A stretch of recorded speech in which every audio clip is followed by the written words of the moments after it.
Assalamualaikum warahmatullahi wabarakatuh. Salam Kukar Pintar. Hai anak-anak, berjumpa lagi dengan Ibu Herlina Asmawati pada pembelajaran IPA kelas 9 semester ganjil bab 4 listrik statis dalam kehidupan sehari-hari. Bagaimana kabar kalian hari ini? Semoga selalu dalam keadaan sehat walafiat dan selalu dalam lindungan Allah Subhanahu wa Ta'ala. Pada pertemuan yang kelima ini, materi kita adalah kelistrikan pada sel saraf dan hewan-hewan penghasil listrik. Buku yang digunakan adalah buku Ilmu Pengetahuan Alam kelas 9 untuk SMP dan MTS edisi revisi tahun 2018. Dan materinya terdapat pada halaman 178 sampai 185.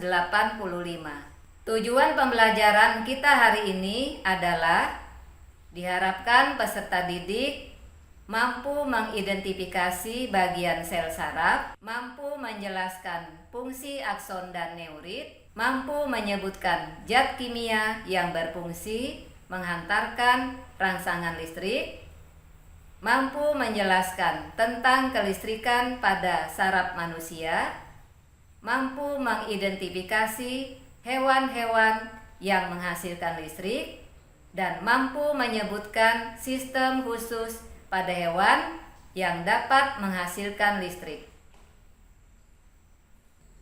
Anak-anak, selanjutnya silakan kalian perhatikan gambar yang ada di layar. Gambar yang ada di layar adalah gambar yang berkaitan dengan materi kita hari ini. Pada gambar terlihat seorang anak yang sedang meringis kesakitan ketika kupingnya dicubit. Tahukah kamu mengapa kita merasa sakit ketika dicubit? Rasa sakit tersebut muncul karena kulit kita menerima rangsangan berupa cubitan. Rangsangan ini selanjutnya diubah oleh sel saraf dalam kulit menjadi impuls. Impuls ini adalah rangsangan yang telah diubah oleh sel saraf menjadi listrik. Dan listrik ini mengalir di sepanjang sel saraf.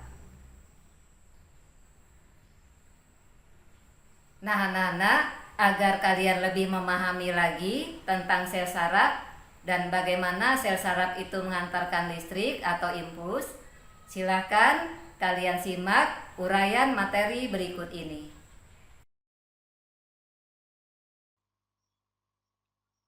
Sel saraf atau yang disebut juga dengan neuron adalah suatu sistem kerja utama dari sistem saraf yang berfungsi menghantarkan impuls listrik yang terbentuk akibat adanya suatu stimulus atau rangsangan.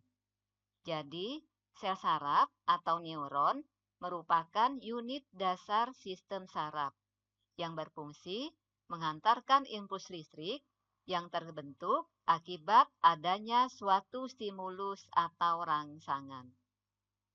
Jumlah sel saraf pada manusia sangatlah banyak. Jumlahnya mencapai berjuta-juta sel. Antara sel saraf satu dengan sel saraf yang lain saling berhubungan satu sama lain. Jutaan sel saraf yang saling berhubungan inilah yang membentuk sistem saraf. Nah, sekarang bagaimana struktur atau bagian-bagian sel saraf itu?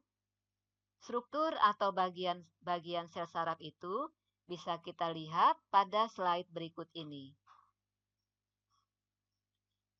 Setiap sel saraf atau yang disebut dengan neuron terdiri atas 3 bagian utama.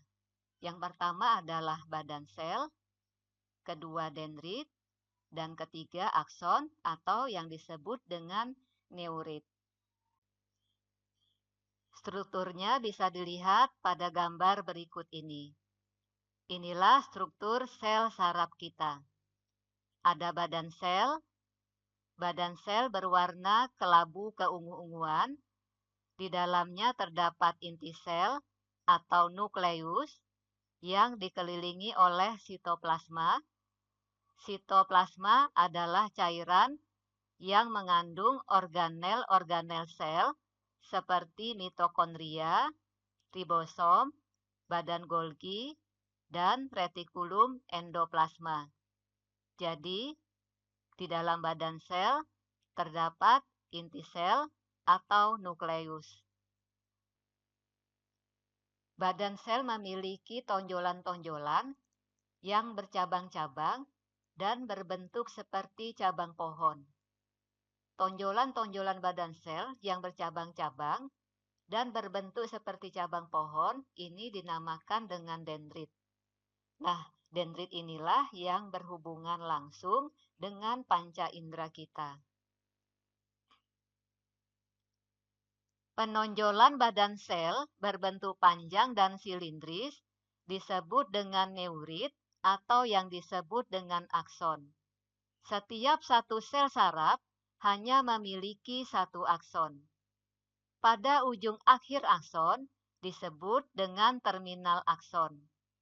Terminal ini memiliki beberapa percabangan seperti akar pohon dan berbonggol. Pada bonggol inilah akan dilepaskan neurotransmitter dan disebut sebagai bonggol sinaptik. Neurotransmitter adalah zat kimia yang berfungsi untuk menghantarkan rangsang listrik. Pada bagian akson itu bervariasi. Ada daerah akson yang dibungkus oleh selubung mielin, ada daerah akson yang tidak dibungkus oleh selubung mielin. Selubung mielin adalah selubung lemak, terdiri dari beberapa lapisan. Selubung lemak ini dihasilkan oleh sel suan. Lapisan lemak mielin sulit ditembus oleh ion-ion yang keluar dan masuk membran sel saraf pada bagian akson. Selanjutnya, daerah akson yang tidak dibungkus oleh selubung mielin disebut dengan nodus Ranvier. Pada ujung terminal akson terdapat sinapsis. Sinapsis di sini berperan sebagai tempat pertemuan antara terminal akson salah satu neuron dengan neuron lainnya. Nah, anak-anak, inilah tadi tentang struktur atau bagian-bagian sel saraf pada tubuh kita. Selanjutnya kita akan bahas fungsi bagian-bagian sel saraf itu. Yang pertama, fungsi inti sel. Inti sel atau yang disebut juga dengan nukleus itu berfungsi sebagai pengatur kegiatan sel saraf. Jadi, seluruh kegiatan sel saraf itu diatur oleh inti sel. Kedua, fungsi dendrit. Dendrit berfungsi menerima impuls dari sel saraf lain dan meneruskannya ke badan sel. Dan badan sel berfungsi menerima impuls dari dendrit dan meneruskannya ke akson. Dan akson berfungsi meneruskan impuls dari badan sel saraf ke sel saraf lain atau ke sel otot atau juga bisa ke sel kelenjar. Selanjutnya, fungsi selubung mielin. Selubung mielin berfungsi sebagai pelindung akson atau neurit dari kerusakan dan mempercepat terjadinya loncatan muatan listrik. Selanjutnya, fungsi sel suan yaitu membantu menyediakan makanan untuk neurit atau akson dan membantu regenerasi akson. Dan terakhir, fungsi nodus Ranvier, yaitu sebagai tempat terjadinya tarik-menarik muatan listrik di membran sel saraf. Nah, inilah fungsi dari bagian-bagian sel saraf. Nah, sekarang kita akan mempelajari bagaimana caranya sel saraf mengantarkan impuls. Terlebih dahulu, kalian harus memahami konsep kelistrikan pada sel saraf tersebut. Kita telah tahu sebelumnya bahwa kelistrikan pada benda itu ada hubungannya dengan aliran elektron. Aliran elektron itu berarti aliran listrik yang bermuatan negatif. Sedangkan kelistrikan pada sel saraf manusia itu berhubungan dengan ion-ion. Ion-ion apa saja yang berhubungan dengan kelistrikan sel saraf itu? Ternyata ada ion Na+, berarti dia adalah ion positif. Ada ion Cl-, dia adalah ion negatif. Dan ion K+. Na itu adalah natrium, Cl itu adalah klorin, K itu adalah kalium. Berarti kelistrikan pada tubuh kita tidak terlepas dari ketiga ion ini. Keberadaan ion ini bisa kalian perhatikan pada gambar berikut ini. Jadi ini sel saraf, kalau kita sambungkan pada voltmeter, voltmeter itu adalah alat pengukur tegangan listrik. Ternyata di dalam tubuh kita juga ada tegangan listrik. Maka kalau ada tegangan listrik, berarti di tubuh kita itu ada aliran listrik, terutama pada sel saraf. Selanjutnya, ion Na+ berada di luar sel saraf, sedangkan ion Cl- dan ion K+ berada di dalam sel saraf. Muatan yang ada di luar sel saraf maupun yang berada di dalam sel saraf itu tidak dapat saling tarik-menarik dengan sendirinya, seperti pada kelistrikan pada benda. Mengapa? Karena ada pemisah berupa membran sel saraf. Jadi seperti sel pada umumnya, sel saraf juga memiliki membran sel.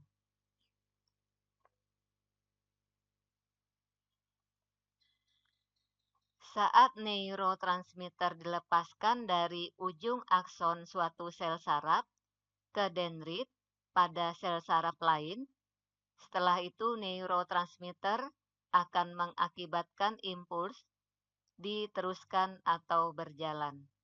Ketika impuls itu berjalan, ternyata ada proses masuknya ion Na+ ke dalam sel saraf kita dan keluarnya ion Cl- dari sel saraf. Jika ada proses masuknya ion Na+, keluarnya ion Cl- dan adanya neurotransmitter, maka impuls itu akan berjalan menuju ke terminal akson. Akhirnya dari sel saraf ini akan dilanjutkan ke sel saraf yang lain. Prosesnya begitu terus sampai menuju ke otak. Sampai di otak juga banyak sekali sel-sel saraf itu. Di otak juga akan terjadi proses penghantaran seperti itu, sampai otak itu akan melanjutkan impuls itu menuju ke efektor.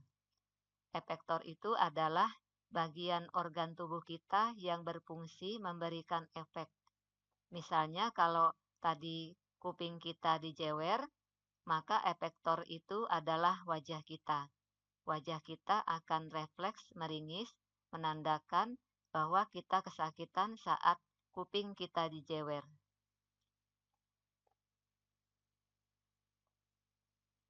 Nah, inilah proses penghantaran impuls pada sel saraf.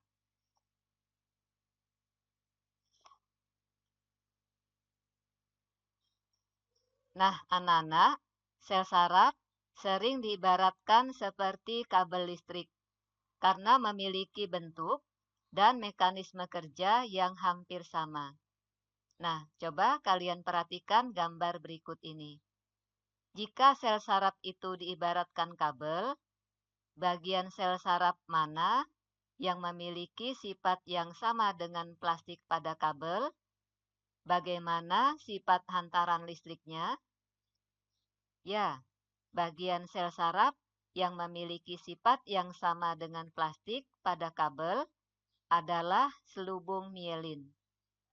Plastik bersifat isolator. Karena selubung mielin memiliki sifat yang sama dengan plastik pada kabel listrik, maka selubung mielin juga bersifat isolator. Selanjutnya, bagian sel saraf mana yang dapat mengantarkan listrik? Ya, bagian sel saraf yang dapat mengantarkan listrik adalah badan sel saraf, nodus Ranvier, dan ujung akson. Karena selubung mielin bersifat isolator, maka hantaran arus listrik atau aliran impuls hanya dapat terjadi di sepanjang akson tidak bermielin atau yang disebut dengan nodus Ranvier. Aliran impuls pada akson tidak bermielin ini bisa kalian lihat pada gambar bagian atas. Jika aliran impuls ini bertemu dengan akson berselubung mielin, karena mielin bersifat isolator, maka hantaran arus listrik atau aliran impuls tidak bisa merambat pada akson berselubung mielin, sehingga mengakibatkan aliran impuls ini akan melompat menuju ke bagian nodus Ranvier. Aliran impuls akan melompat dari nodus Ranvier 1 ke nodus Ranvier lainnya. Sehingga dengan lompatan ini, aliran impuls akan cepat mencapai tujuan. Dengan demikian, selain berfungsi sebagai pelindung akson, mielin juga dapat mempercepat terjadinya lompatan muatan listrik pada saraf. Aliran impuls pada akson berselubung mielin ini bisa kalian lihat pada gambar bagian bawah. Selanjutnya kita lihat jenis-jenis sel saraf. Berdasarkan fungsinya, sel saraf dibagi menjadi 3 kelompok, yaitu sel saraf sensorik, sel saraf motorik, dan sel saraf konektor. Selanjutnya kita lihat fungsinya. Sel saraf sensorik berfungsi meneruskan impuls dari reseptor ke saraf pusat. Saraf pusat di sini adalah otak dan sumsum tulang belakang. Sedangkan reseptor adalah bagian tubuh yang berfungsi sebagai penerima rangsangan. Selanjutnya, fungsi sel saraf motorik. Sel saraf motorik berfungsi membawa impuls dari sel saraf pusat ke efektor. Efektor adalah bagian tubuh kita yang berfungsi menanggapi rangsangan. Misalnya kalau tadi kuping kita dijewer, maka efektor itu adalah wajah kita.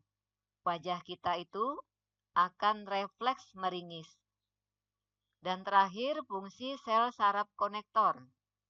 Sel saraf konektor di sini berfungsi meneruskan impuls dari sel saraf sensorik ke sel saraf motorik.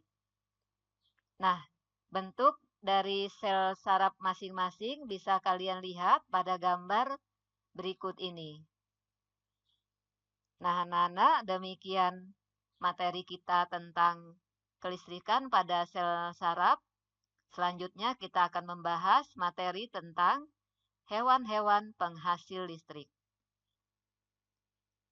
Selanjutnya kita akan membahas materi tentang hewan-hewan penghasil listrik.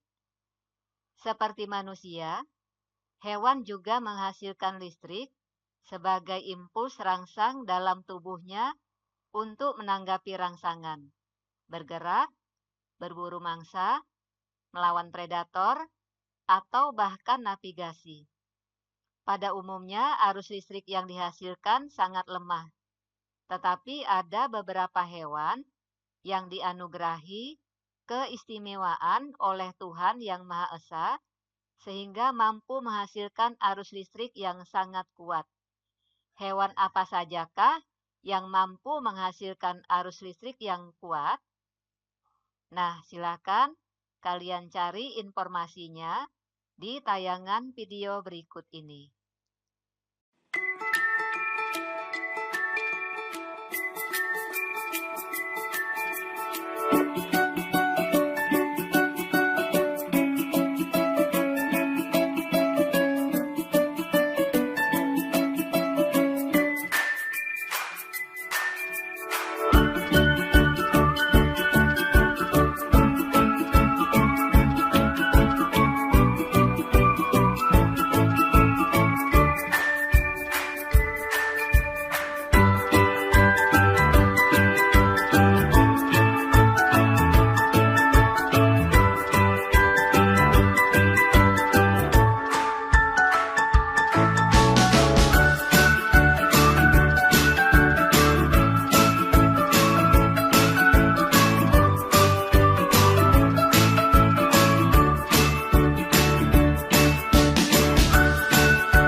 Anak-anak yang Ibu sayangi dan Ibu banggakan, sekarang Ibu akan memberikan tugas kepada kalian.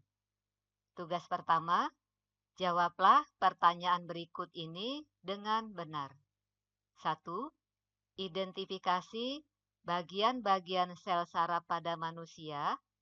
Kemudian, isilah bagian-bagian sel saraf tersebut pada gambar berikut ini. 2. Tulislah bagian-bagian sel saraf dari gambar di atas pada tabel berikut, kemudian jelaskan fungsinya. 3. Sebutkan zat kimia yang berfungsi menghantarkan rangsangan listrik atau impuls. Dan yang keempat, tuliskan 6 hewan yang menghasilkan listrik. Berikutnya tugas kedua, buatlah peta pikiran tentang kelistrikan pada sel saraf dan hewan-hewan penghasil listrik berdasarkan urutan berikut ini. 1. Bagian-bagian sel saraf. 2. Zat kimia yang berfungsi menghantarkan rangsangan listrik. 3. Hewan-hewan penghasil listrik.